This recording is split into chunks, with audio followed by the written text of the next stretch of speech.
kino kye bayita domestic policy.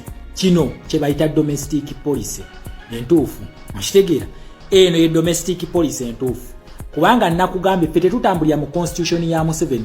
Wadde constitution ya Museveni eyina amateeka amatuufu according to the laws. Nakugambye eno revolution yakayita mu foreign policies, but these foreign policies influence domestic policy. Kubanga otunula mu constitution ya Museveni mulimu ekintu kye bayita democracy ne human rights mweziri. Eddembe lya fani alituwa si Museveni nedda. Democracy ani amuteekawo.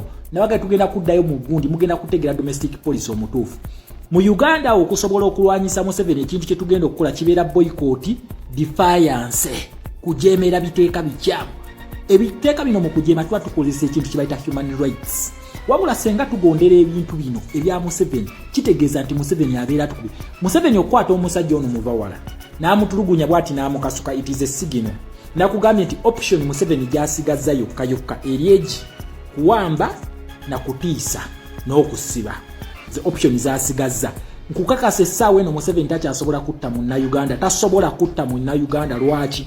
Nakugambye okumulwanyisa tuyita wano si mu constitution ye wano. Zino endagaano zino kaakati tubanga abali mu kooti tuli mu kuwoza musango na Museveni. Naye tetuyita mu constitution ya Museveni, tuyita wano. Wabula olwokubanga tuli mu democracy, mu domestic policy, tuli ku system ya Museveni. So ffe tugenda girwanyisa tutya nga bannayuganda tujekalakasizaamu period. Kyekyo yabikoze ebyo nabyo n'okuwa abaana baffe okukola ki? Kutulemesa kudda kawempe. Kino kye tukola tuddayo. We bakwata nakugambye ne bakusiba. Kikyogenda okukola tandikirawo mobilization ekintu kati essaawa eno kye tuliko bakiyita popular mobilization kye tuliko mukomera fuuka Kyagulanyi wa mukomera. Okitegere ekintu kino kubanga zino human rights charters tulina Commonwealth charters, UN charters zonna zibyogerako engeri akalulu gye kalina okubeera conducted. Akalulu ke tugendamu Museveni okukimutwala mu kalulu si kubeera legitimate mbuno mu bannayuganda mu mwamuloza nedda. Si nti mbuno mu mugondere nnyo ye president oba gine emmundu ze nedda. Museveni yagala legitimacy ya UN oba United Nations. Buli omu yenalina ne wabeera dictator atya legitimacy gy'abeera anoonya ya United Nations. Kubanga Uganda is a global village. Kakati kitegeeza tulina okugoberera amateeka ga United Nations ne charters endala zonna nga Commonwealth Charter, USA Foreign Policy n'endala okulaba nti nno tufuna Uganda gye twetaaga. Wabula so si Museveni kututolerako ku charter ku ndagaano buno kakati wano naleeta democracy ne human rights wabula wadde olwokubanga zikola bwe ziti kati nze nina zikozesa bwe nti mu bannayuganda mugonde. Never. Ekyo tetukikkiriza. Mbagambye mu domestic policy ekintu kye tugenda bakita defiance mputu. Kwanga ye Museveni bina abikola kutu breaking down resolve yaffe kutamulwanyisa kyaliko. Nkugambye option gyasigaze eryeki kutulemesa kusituka. But once we beat these odds Museveni takyalina kyatugamba kabeera kaweddemu. Okitegera kabeera kaweddemu lwaki? Kugambye tetuwoleza mu constitution ya Museveni tuwoleza ku zino charter. Agenda kunyigiriza ensonga lwaki court Supreme Court emugamba muno court y'amagye eveewo ye n'akugambeddewo. Lwaki oli mugundize? Kati gwe Munnayuganda togenda kudda wali kukaba Supreme Court yaganye simanyi yaganye court z'amagye ate gozizaawo tosobola kumugana kiki olina okukola defy akukwata akusiba kuteke mu court y'amagye kale court y'amagye kusalira akalabba nga tolina musango gwokoze kusalira akalabba nga tolina musango gwokoze. Ebyo Museveni byaliko okutiisatiisa naye nze nabagambye senga munaagondera constitution ya Museveni eyo agenda kuba bamaze. Nakugambye mu domestic policy tonsuubiramu kuwa ssanyu kuba nkubuulira ekituufu ky'olina okukola. Abamu bajja kuddawo wagawaga abantu ng'oli mu diaspora.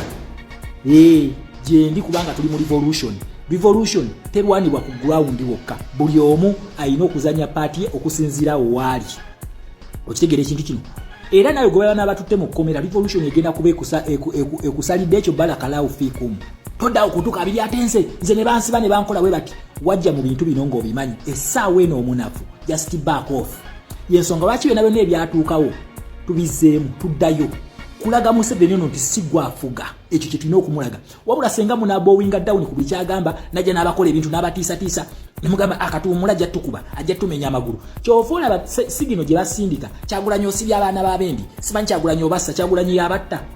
What are these charters saying? Zino charters zoogera ki? Charters zino zoogera ki? Kyetwagala zino charters zigamba ki? We are not working in Museveni's system. Nkugambye Munnayuganda tugenda kugoberera democratic avenues. Njagala mwetegereza akalulu kan nalukoola ako muketegereze. Nakugambye revolution yaffe mazo kavinga Ukitegera ko ina lintandika foreign policy nabagamba revolution eno inabetuka ku climax tugenda kufuna curve. Foreign policy ne domestic policy zigenda kwesinkana mu protest vote akeka wempe protest vote wabula sengo olabanga democratic avenue zirinyirirwa ugenda kukola ki activate human rights. How do you activate human rights? Kwekalakasa defiance kwekalakasa tedi kirala otherwise agenda tufuga bwatyo usigira agenda tufuga bwatyo. Then second, this is my message goes to our comrades abagamba mbu abasajja bakuba what do you expect osuubira ki woba otyo kukuba woba otyo kusiba woba otya okutta. Please leave the front line. Omuntu yena ino mujasa agenda okukwata emmundu ayambale combat alumbe ku front line abeera abisuubira ebyo byonna. So wobanga osuubira nti ebyo bitya todda ku front line kicho ogenda okukola amaje gabeeramu abooze engoye mubeeramu abafumbi dayo ku ground otandike ekintu kye bayita dot demobilization nawo na revolution obeera ogigaseeko va ku front line otherwise we bakuwa obagamba regardless we move respect high tower ekyo ko bayita omujasi. We are not going to cry to Museveni kuba ekyo kyayagala ayagala tumukabirire okitegera kyaliko muna Uganda akukube ojoka abe nkyoleme kuddayo twagemanyige ye buli wakuba n'onafuwa ekyo kyayagala ne buli omulaga defiance zino chatters zino tuli mu kugira tuli mu kikolako naffe okitegera tuli mu kuprofiling mpola profiling eno mujja kulaba kiki enavaamu mulinde ekinava mu yebiraka okitegera ekintu ekyo ne buli wona agamba Museveni agenda atukuba ekyo kyagenda okukola n'okutta asobola naye kugambye kweno extent wetuli oyo omusajja otasobola kukola ki tasobola kutta mu na Uganda. So tusisinkane Kawempe mu bungi tulage Museveni tirayina kyali aleka Wempe tugenda mu protest vote kalonde kakume kagoberere wekagana wakabba twekalakasa tukekalakasizaamu period. Respect my people.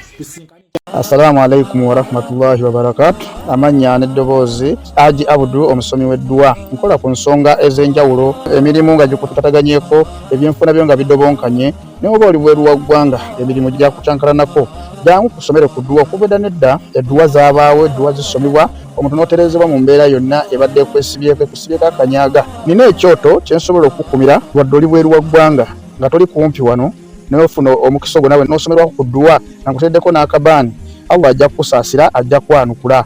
Kuba ku namba yange y'essimu 0752 44 71 56 ne ku WhatsApp kwendi mpereza obubaka sobole okuyamba. Assalamu alaikum wa rahmatullahi wa barakatuh.